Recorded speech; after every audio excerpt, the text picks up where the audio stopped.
my YouTube channel. So guys, for the first time, I will tell you about my secret. Yeah, I have one people here. I think this is just information for you guys. So, kali ini itu aku mau ngelanjutin Biaya Hidup di Semarang part 2-nya. Dan kali ini itu aku lebih ke spesifikin ke diri aku sendiri, bagaimana aku menggunakan uang bulanan dengan biaya hidup kata-kata di Semarang. So, jangan lupa untuk nonton part pertamanya dulu supaya teman-teman nggak pada bingung yang aku jelasin berikutnya. Oke guys, check it out. Oke, yang pertama aku mau ngasih tahu kalau bulanan aku itu adalah 1.500.000. Nah, untuk perinciannya mungkin aku akan bisa jelasin secara general aja ya. Mungkin ada biaya-biaya yang tidak terduga yang nggak bisa dijelasin secara langsung. Nah, biasanya aku dapat bulanan itu nggak pas banget di awal bulan dan biasanya ya kedua gitu. Dan 1.500.000 itu belum termasuk uang kos. Jadi itu beda ya guys. Dan 1.500.000 itu biasanya aku udah bagi-bagiin gitu. Yang pertama itu aku pasti gunain itu untuk beli keperluan bulanan. Misalnya itu beli sampo, beli sabun, beli pasta gigi, dan masih banyak lagi.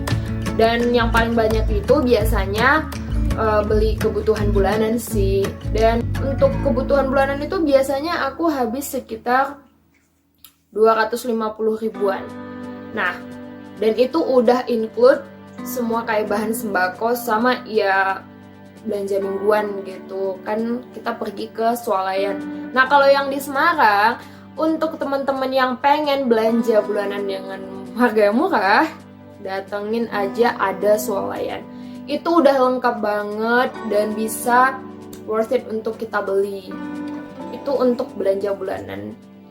Nah, yang selanjutnya itu kalau dulu belum COVID, aku biasanya gunain bulanan aku untuk naik Grab, ada keperluan rapat, dan biasanya kita rapatnya itu ya tergantung, ada yang di kafe, ada yang di depan kampus. Ya biasalah, anak fisip itu biasanya di depan ya fakultas gitu. Dan ada juga untuk keperluan yang kayak misalnya kita ke gereja, kita ya transport dan lain sebagainya. Nah, sekitar berapa ya? Kira-kira itu 200-an lebih deh habis. Nah, untuk biaya transportasi ya mungkin generalnya seperti itu. Dan yang ketiga itu adalah biaya makan. Biaya makan ini kalau aku masak itu pasti akan lebih murah daripada beli di luar. Dan pasti akan lebih bisa mengatur uang dengan biaya yang dipergunakan untuk masak. Nah, karena aku itu sifatnya belanja per minggu, jadi kadang-kadang itu aku belinya bisa habis seminggu, tapi kadang bisa nggak habis. Maksud aku itu habis nggak habis ini adalah bahan-bahan yang aku beli. Nah, seminggu itu sekitar 50-60 ribu habis. Tapi itu udah makan seminggu dengan porsi ya bisa sekali 3 kali makan dalam sehari. Dan itu tergantung teman-teman mau gimana mengaturnya. Nah, kalau aku kan ada beli buah, ada beli cemilan. Nah, kalau cemilan yang khusus untuk makan kayak kita lagi gabut atau apa gitu itu beda. Tapi kalau cemilan kayak kerupuk untuk makan bareng itu biasanya udah include. Biasanya aku juga udah pisahin uang tabungan dulu. Karena menurut aku setiap bulan kita harus udah invest ya sekitar mungkin 200.000 sampai 300.000. Nah, untuk tabungan ini aku sistemnya itu pakai kayak mandiri tabungan gitu sih, mandiri celengan. Jadi tiap bulan itu uangnya kita diambil bisa 100, bisa 200. Nah, setelah itu aku udah bebas nih mau gunain uangnya itu mau keperluan apa, terlepas dari yang aku udah belanja sehari-hari, udah untuk makan sehari-hari. At least aku udah nabung gitu loh, jadi aku nggak ngerasa takut lagi kalau misalnya nanti ada keperluan yang mendadak atau misalnya uang bulanan yang telat datang. Nah, bagaimana dengan biaya aku untuk ke kampus? Untuk buku, jurusan aku itu kebanyakan buku elektronik atau e-book dan jurnal. Jadi banyak yang ada di laptop, bukan yang offline atau yang langsung kayak gitu. Dan biasanya kita tuh harus beli buku ketika emang kita butuh banget. Misalnya kayak kemarin aku beli buku THI, Teori Hubungan Internasional dari dosenku, dan itu sangat membantu sekali untuk aku. Dan aku juga beli buku yang enak untuk dibaca, seperti self improvement, dan ada buku-buku yang kayak buat aku itu lebih punya wawasan yang lebih banyak lagi.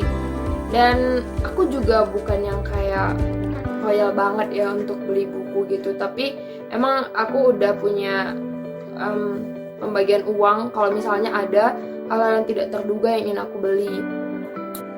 Untuk biaya kos, aku itu sistemnya adalah 3 bulan sekali.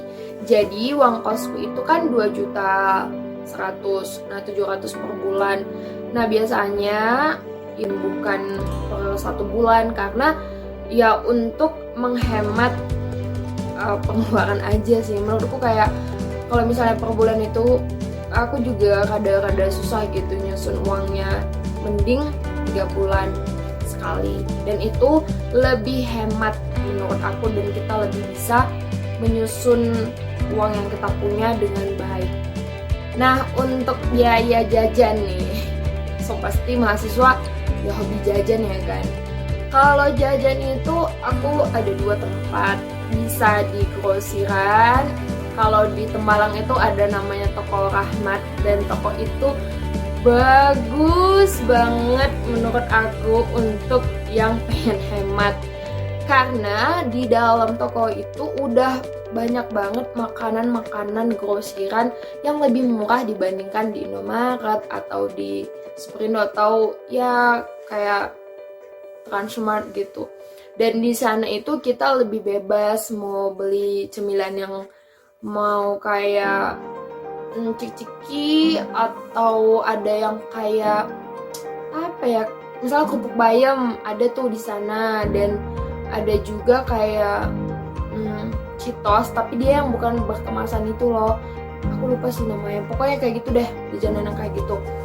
Dan biasanya juga aku jajan kayak batagor, kayak siomay itu di depan komplek kos-kosan sih, dan itu di Tembalang pasti udah banyak yang kenal ya. Kalau jajanan di sana itu ya harganya juga nggak terlalu mahal, dan kira-kira berapa ya, seminggu itu aku nggak nentu sih jajan berapa kali, dan pasti kalau sekali jajan itu ya 10.000 ke atas gitu. Kalau misalnya di grosiran ya 25 sampai 30 ribuan deh, kalau sampai 40 ribuan. Karena biasanya ditambah sama beli kayak cemilan untuk kuliah atau lagi stres gitu, dan banyak kan itu, daripada ya beli keluar lagi, mending kayak di stok aja di kos. So guys, itu dulu pengeluaran aku per bulan dan bagaimana cara aku untuk membagi-bagi uangnya. Dan aku itu yang pastinya nggak pernah minta lebih lagi dari, kalau udah dikasih 1.500.000 aku nggak mau itu lebih, mending aku ngambil dari tabungan aku sendiri daripada minta. Dan aku orangnya benar-benar nggak bakalan minta lagi kalau misalnya udah ya mepet banget pun, aku mending kayak usahakan dulu sendiri. Dan biasanya juga 1.500.000 untuk yang sebelum COVID.